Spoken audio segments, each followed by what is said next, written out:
the Holy Eucharist. There are 12 canons in this article. They treat various aspects of participation of the faithful. The first one is Canon 912. Who can receive communion? Who can receive communion? The canon says, any baptized person who is not prohibited can receive. Any baptized person who is not prohibited. So when we finish the whole article, then we will know what are the other conditions. Basic requirement is baptism. Father, should they not have put any Catholic can receive communion? Yes. We have to study Canon 844. 844 places restrictions on non-Catholics to receive communion, especially para 3 and 4. Non-Catholics can receive Holy Communion. Baptized non-Catholics can receive Holy Communion only under certain circumstances. But minimum requirement is the person must be baptized. Other requirements we will study. When we finish the whole section, then you will be clear. And the next one is reception of communion by children. 9:13. 9:13 is reception of communion by children. So in the early church, they were giving communion to infants and babies. And slowly after 12th century, that practice stopped. Even though Eastern churches, some of them, 23 Eastern Catholic churches, they continue the practice. With regard to the Latin church, from 1910 onwards, they said we give communion only after the age of discretion. That means after the completion of 7.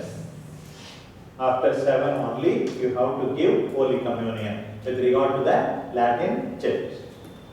Because sufficient catechesis, spiritual preparation is needed for the children. That is the reason the Latin church has said that.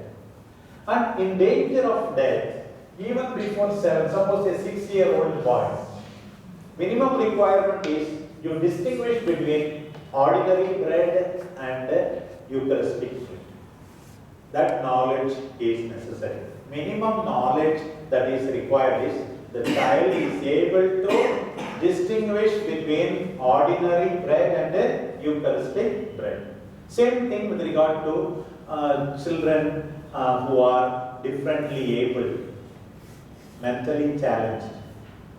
So those children also, we should not simply give them, but at the same time you have to see whether they have minimum requirement of distinguishing between ordinary bread and Eucharistic bread. So we should catechize them also according to their ability, some of the children. So we have to do, that's what is described in Canon 913. Canon 914, duties of pastors and parents to prepare the children. As you know, every time you go for ministry, you prepare children for first communion and confirmation. What is your duty? Proper preparation. And then the requirement is always first confession precedes the first communion. You may say, what sin they have made? You should not receive communion in mortal sin, only venial sin they have committed. But later on they will commit mortal sin. So you have to prepare them not only for first communion but also for first confession. Duties of pastors and parents and seminarians you can include. That is in 914. 914. Penance before the first communion. The next canon speaks about prohibition of Eucharist, denial of Eucharist. 915. 915. Denial of Holy Eucharist by the pastors. So in what are the situations? One thing is, of course, the person is excommunicated. 1331 says about the result of excommunication. Excommunication, that is imposed or if it is local sentencia, it is declared, or interdict, it is a kind of meaning. Interdict is a kind of mini excommunication. Both cases they should not receive communion. So it is public, it is officially imposed in such a situation or declared. In such cases, the person should not. So this is understandable. But the next one is what is very important. Those who obstinately persist in manifest grave sin. Obstinately means adamantly persist in manifest grave sin. Manifest grave sin. It must be grave sin. They have been warned, they are persisting in that path, that we have to deny. For example, a public prostitute. Everybody knows she is running a brothel and then she is there and all. So you have to deny her. But then you have to deny very prudently. You have to tell before the master. That don't create a sin. You have to use your pastoral prudence also. Another person with 2 wives. Everybody knows he is having 2 wives, publicly both of them in the house. One person occasionally went to the prostitute. We do not know who goes to whom. That we cannot do anything. So, man, this person publicly. And then, now the teaching of the church is, it is not changed so much by Amoris Laetitia. The Holy Father wants to be very considerate. People in invalid marriages. Those who only married civilly, not in the church. Or divorced and remarried only civilly. These people also, the practice of the church is to deny communion, because otherwise the sacrament of marriage, its indissolubility and unity are very much affected. So that's why this canon says the pastors must deny the Holy Communion for people who are public sinners, manifest grave sin, and then those who are excommunicated. Then sometimes the person denies to himself. That is treated in Canon 916. So anybody who is conscious of grave sin should not approach the Holy Communion before going to sacramental confession.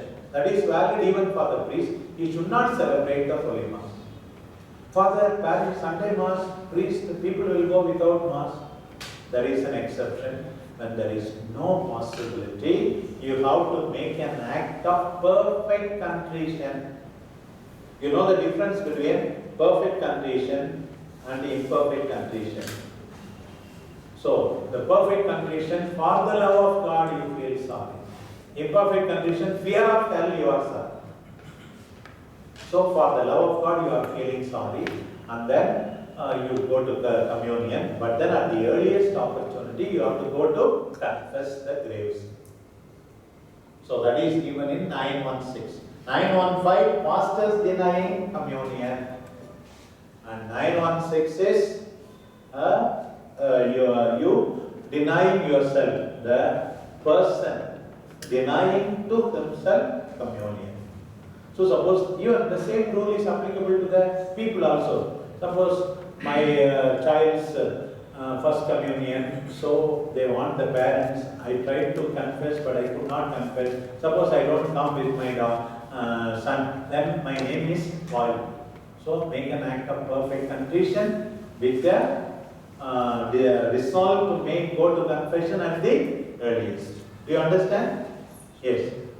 So the next one, how many times can you receive communion? 917. 917 per day. You tell me how many times per day? Only one. You are too strict than the lawgiver. Two. Right? Two. Suppose you participate in 3 masses. Can you receive communion in all the 3 masses? Yes. So you are not at all informed. Ordinary faithful are supposed to know. Ordinary faithful are supposed to know this. You do not know as seminarians. So now look at Canon 917. Somebody read 917.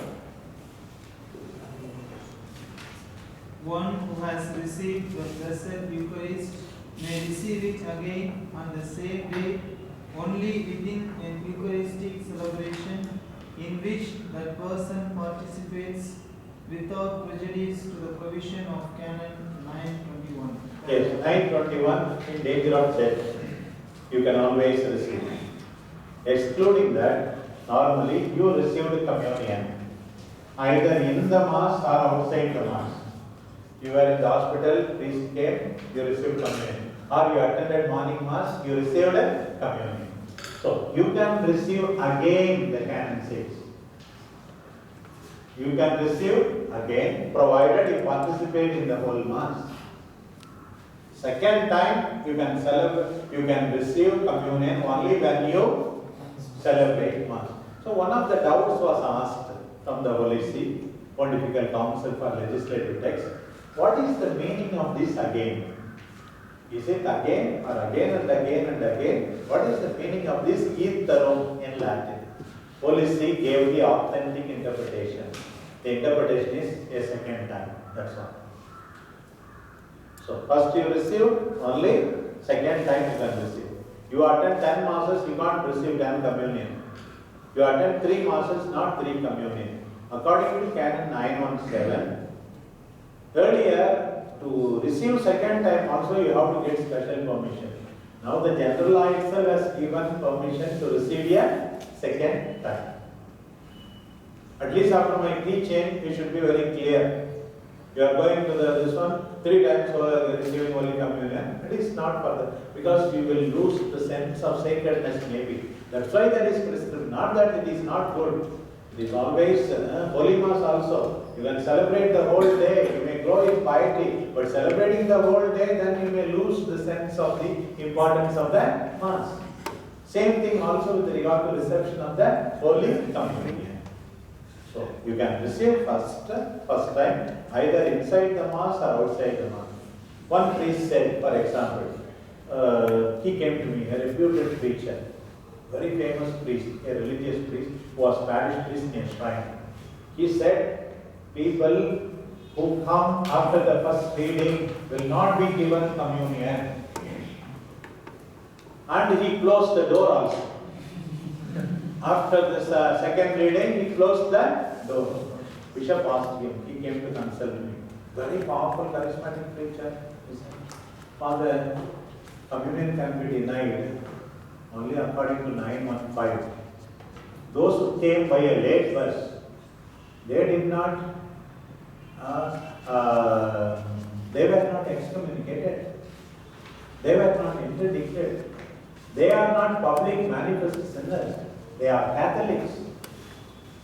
When Catholics are coming and asking for communion because they came late, but you can encourage the people to come and attend the full Mass, that is one thing. And I know in that place, it is far away from where the people are there. They have to take bus from 20 kilometers and all to come to that shrine. How can this priest, who is such a powerful preacher and knowledgeable and religious literate, I told him what you did is wrong only for me.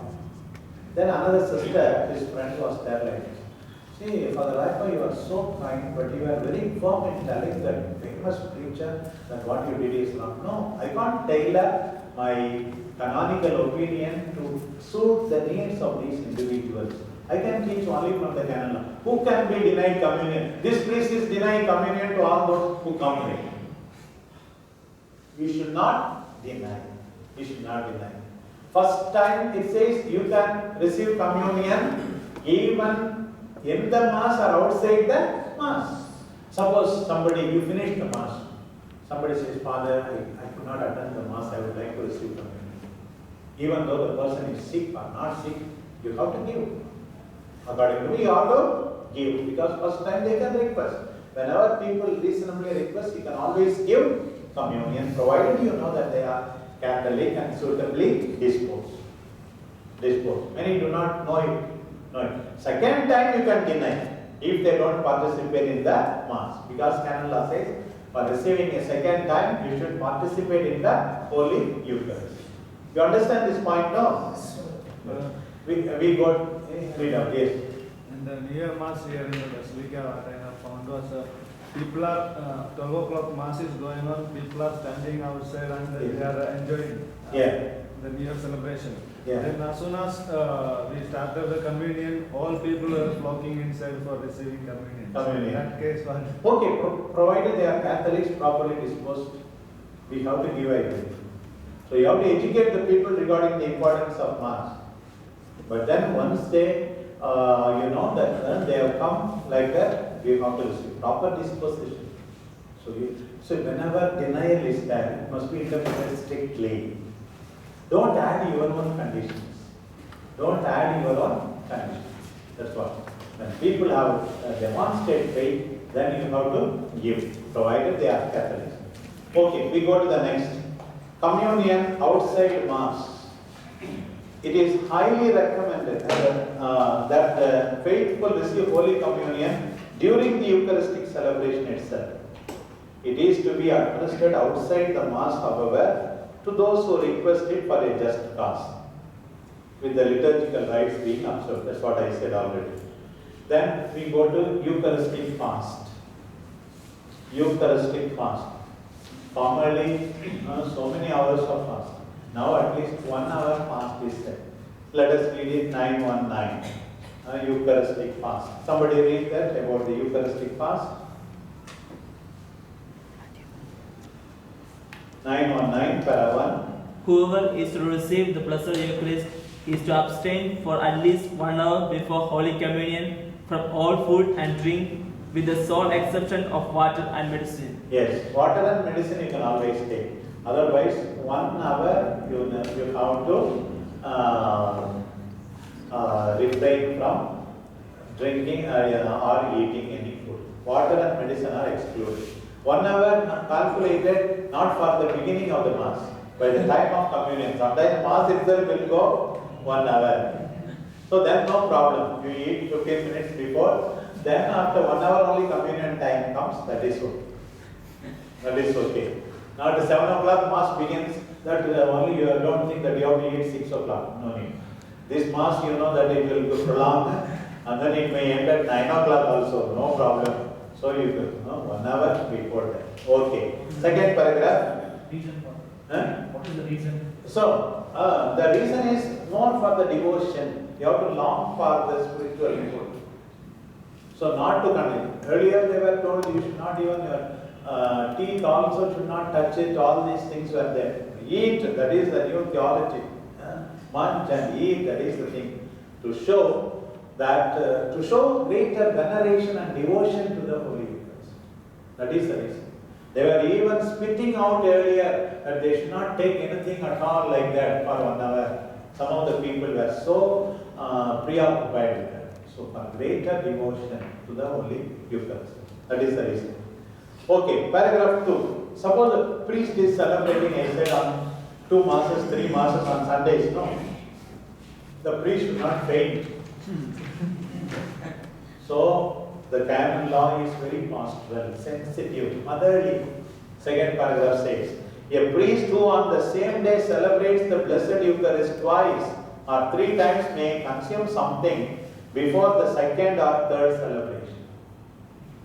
So you can always, priest can always consume something before the second. First Mass also 1 hour before, that is okay. Second and third celebration, you can always take something, even though there is not an hour's interval. Okay, third paragraph. Elderly and those who are suffering from some illness. Okay, you are taking care of a seminarian in St. John's Hospital. Priest comes for communion. Just now only you ate masala dosa. So, the sick person is exempted. You who are taking care of also exempted. So, canon is very pastoral. You went nicely to the canteen and ate full. You came for communion, no mass you had. Priest came to give communion. The poor sick brother, he did not eat, okay. Even if he eats, the Lord doesn't bind him. And you ate as much as possible. And then both of you are exempted from the law. Both of you are exempted from the law. Okay, that is regarding the Eucharistic fast. Then, Eucharistic precept.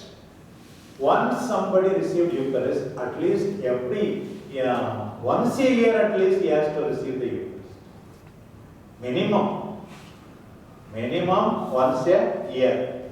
So obliged to receive communion at least once a year. And then it also says preferably during the Paschal season. From Holy Saturday to the Trinity Sunday. So the whole thing during the Paschal season at least the person should receive the Holy Communion. Preferably. Annual Communion.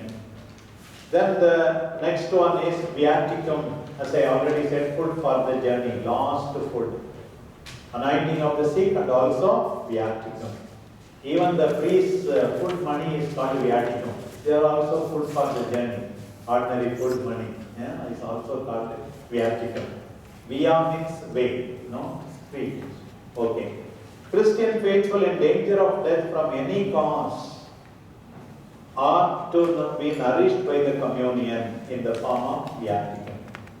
Then second paragraph says, even if they are nourished by Holy Communion on the same day, danger of death, you can receive communion once again. Danger of death, second time also you can receive.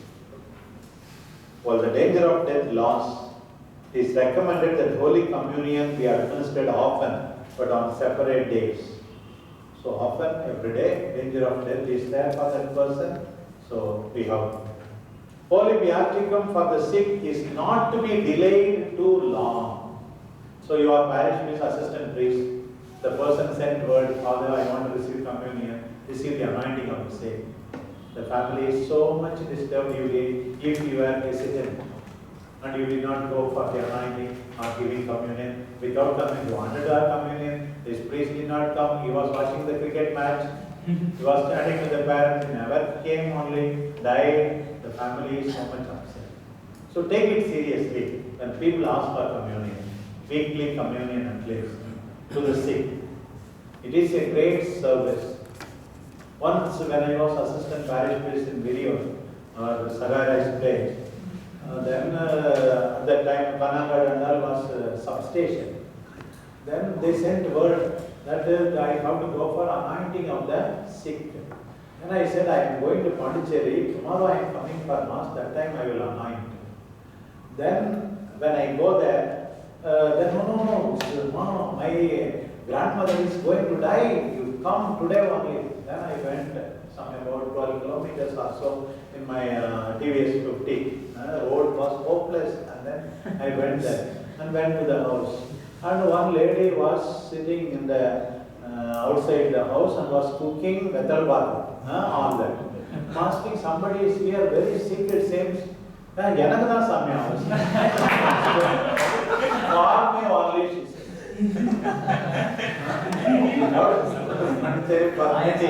Like that.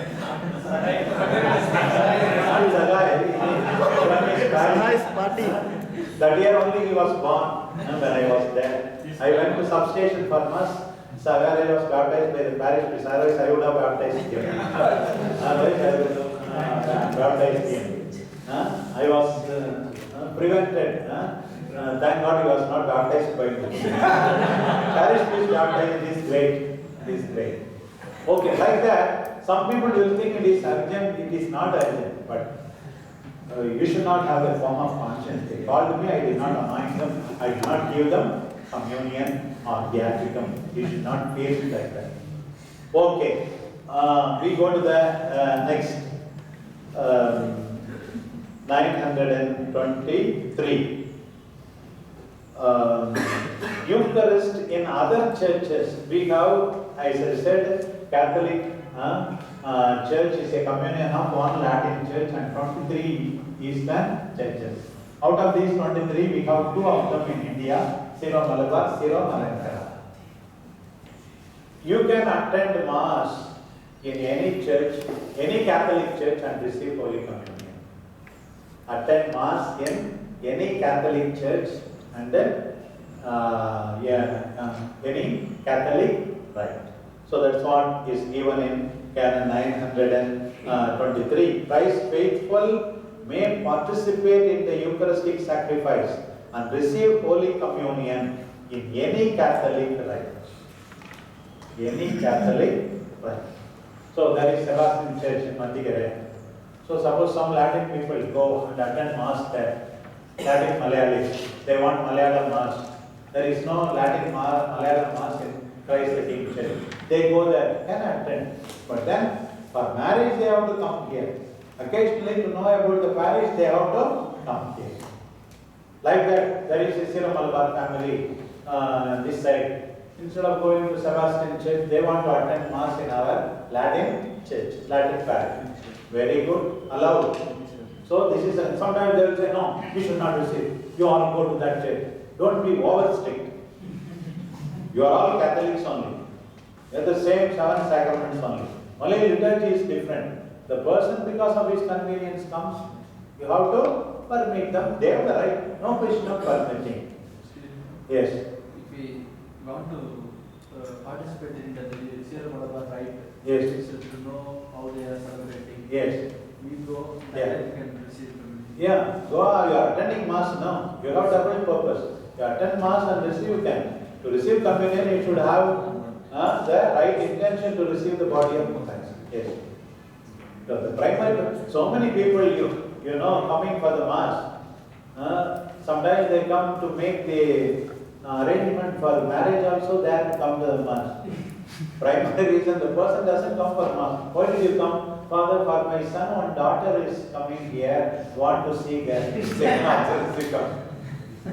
Another person comes, I have to borrow some money. This person will come for Mass in this day. He also will come. But at the communion time, you should have devotion. In Tamil we have a proverb. Come, we have to find a girl for my brother to get married. And he said, we will go for wedding. Kambuku kalavetna maariyum, thambikku ponnu paatha maariyum. Like that. Double purposes people are going. Double purposes people are going. You go for a wedding out, and then there are some girls coming. One of them we can arrange for my brother for marriage. So you may have double purpose. Some of them come to the class also with double purpose. The company will think like that for some time. Primary purpose is not to learn something new. Primary purpose is I have to spend some time, I can't be out like that. So many, what is primary, what is secondary. In the case of marriage, the primary purpose, that's what we call simulation. Somebody wants to marry a French girl, not because he loves the French girl while he is in France, to extend the visa. Extend the visa. They live like brother and sister only. The girl helps him to extend the visa. In this case, the marriage is invalid. The primary purpose should be to be husband and a wife. So that you study in the question of marriage, which is the primary purpose. Okay, now we go to the last one. This you study in the liturgy class. But still the basic things, Canon 2 says, it is not the purpose of canon law to define all the details of the liturgy.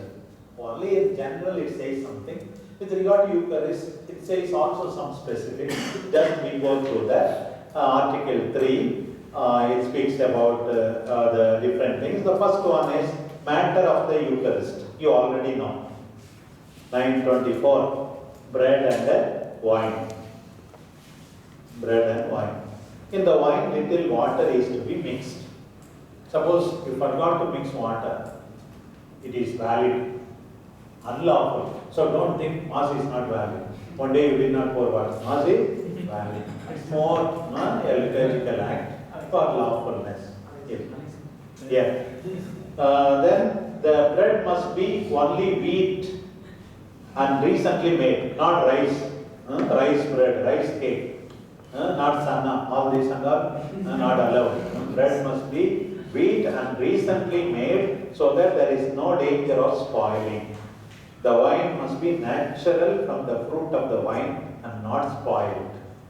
So in this context, whether grape juice can be allowed for alcoholic, yes, with the permission of the Holy See, you can allow grape juice. You can allow grape juice because the priest is a drunkard. Everything he sees, he starts to drink. So what to do? There are some drunkard priests, sometimes it has happened also. take this, all of you, and drink, means immediately they drink it. Immediately they drink. Sometimes what happens, such priests have to be taken care of also, alcoholic priests, and the provision made by the Holy See. And then 925. So this is communion under one species or both species. I have taught you already, but still we are refined. The canon says bread alone or wine alone or both together according to liturgical rules. We see that in 925. Holy Communion is to be given under the species of bread alone in accordance with the liturgical laws, under both species as in the seminaries when there is a possibility, or in case of necessity, wine alone. Suppose Eucharist is over, you give that small spoon also, let them consume without sprinkling everywhere, wine alone. As I said, you should not bring unconsecrated host and then dip. That is not correct. So, bread alone, consecrated bread alone, wine alone, or according to liturgical laws, both the species. My students should not do it, it is forbidden. In this case, when you are bringing from the sacristy ordinary host and dipping, you are saying blood of Christ is in. But people do not know whether it is blood of Christ or body of Christ. Don't dupe the people. If there is no not enough host, you tell them you come for another mass, or I will bring the Eucharist from another church. Acknowledge your fault and stupidity. Before the mass, see in the Ciborium, open the tabernacle and see whether there are sufficient hosts. You should be prudent. Don't do it. 926.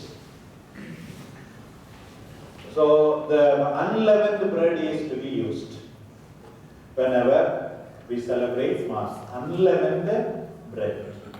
Again for lawfulness.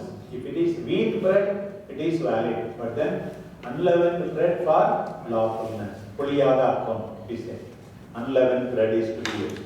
927. Very, very serious prohibition. Eucharist is over, assistant priest runs to the sacristy and says the words of consecration, suddenly fast food is come. Suddenly within the month. So it is forbidden, absolutely wrong. Ne fast, yes. Outside. Then there is only bread, no wine. Don't celebrate the Eucharist. Absolutely wrong. There is only wine, no bread. Don't celebrate the Eucharist. See the strong words that are used here. It is absolutely wrong, not merely wrong, absolutely wrong to consecrate one element without the other, or consecrate both outside the Eucharistic celebration. Then 928. 928 speaks about language of the Mass. 928. The Eucharistic celebration is to be carried out either in the Latin language or in another language, provided the liturgical texts have been lawfully approved. Even now, primary place is given to Latin. So, another language, but follow the liturgical books. Don't create your own liturgy like drama writing. Once a priest did like that, when he was telling a story during the Eucharistic prayer, his own words. One day Jesus went to Garden of Gethsemane. All these things are not there, Father. And he is saying like that. And he was praying. All this he says. So Eucharistic prayer must be followed as in the liturgical books. 929 vestments. Celebrating and administering the Eucharist. Priests and deacons are to wear sacred vestments prescribed by the rubrics. Then sometimes priests are not able to celebrate alone. For that, Canon 930 says, if a sick or elderly priest is unable to stand, he can celebrate the Eucharistic sacrifice while seated, but not before the people except with the permission of the local ordinary. Sitting Mass is even now an exception. In some situations, it is allowed by the local ordinaries. Liturgical laws are to be observed. Blind or infirm priest lawfully can celebrate by using any approved text of the Mass with the assistance, if needed, of another priest, deacon, or even properly instructed layperson. Blind priest is not able to say. Then somebody else can read for him and he may repeat. He may repeat. Some elderly priests, there they are not punished. They are not attempting to celebrate Eucharist. They are helping the person to celebrate the Holy Eucharist. That is the time of the celebration, things like that. Finish. Maybe another day.